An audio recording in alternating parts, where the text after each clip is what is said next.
ele se prepara para esse consolidado, né? Olhando para o cenário externo, para o interno, o que ele consegue antecipar de estratégia, né? Na visão de vocês, de repente quais produtos, né? Podem ser beneficiados com todos esses tópicos que a gente abordou. Sim.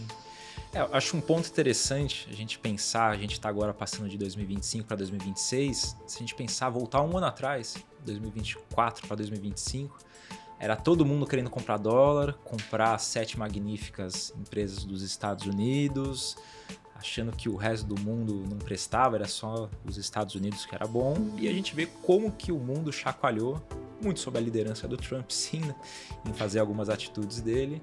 A gente vê como as coisas mudaram. O dólar que todo mundo achava, todo mundo ou muita gente achava que poderia aqui no Brasil chegar a 6,5 e 7, a gente vai chegar no final do ano mais perto de 5 do que de 6, né? O mundo como um todo, muitas vezes, ao longo todo esse processo, a gente viu o investidor olhando para outros papéis que estavam um pouco mais esquecidos. Então, o investidor deixou de olhar só para a Bolsa norte-americana, começou a olhar para índices acionários da Europa, começou a olhar mais para a China, que tem um case bastante interessante das suas empresas, né? Então, empresas inclusive do setor de tecnologia. E se a gente tiver certo de tudo que a gente comentou com China, acho que vai ser e vai continuar sendo um player bastante importante.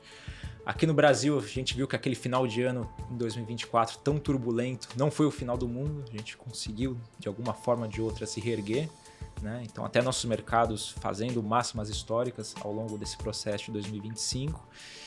E acho que uma dica que eu poderia dar, acho que talvez uma dica mais batida de todas, é a questão da diversificação, né? Não colocar todos os ovos na mesma cesta.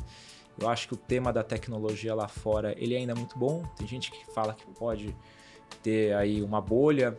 Acho que não acredito em bolhas, pelo menos neste atual momento. Talvez correções um pouco mais fortes, mas isso é do jogo, isso sempre acontece. Então, Estados Unidos oferece ainda empresas muito boas.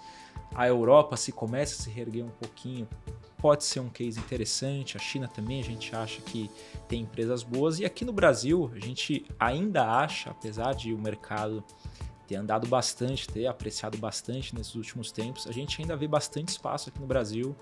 Então, esse câmbio a 5,30, 5,40, economista quando faz continha de câmbio justo, eu acho que abaixo de 5. Essa Selic a 15, a gente acha que a Selic tende a cair, né? Acho que a gente ainda está com uma política monetária muito apertada, então com isso o juro real deve recuar um pouco, então talvez alguns títulos públicos mais atrelados à perspectiva de corte de juros tendem a ser beneficiados. Então, eu acho que tem bastante coisa. Acho que a dica, né, em cenários tão turbulentos, né, tantas chacoalhadas lá de fora, essa perspectiva que eu acho que falei mais de 3 ou 4 vezes, perspectiva geopolítica, é diversificar bastante, né? Olhar o mundo de uma forma sem paixão, né? E acho que esse é o meu principal conselho para você, Viviane. Bom, então eu acho que é isso. A gente fez um overview, né? Passamos pelo mercado internacional, pelo doméstico e chegamos, né, no impacto para o investidor desses movimentos no ano de 2026.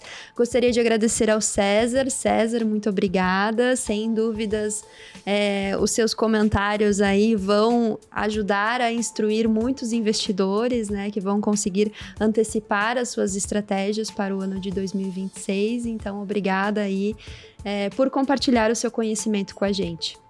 Eu que agradeço, Bianca. Foi um papo excelente e espero que todos gostem. Até a próxima. Obrigada.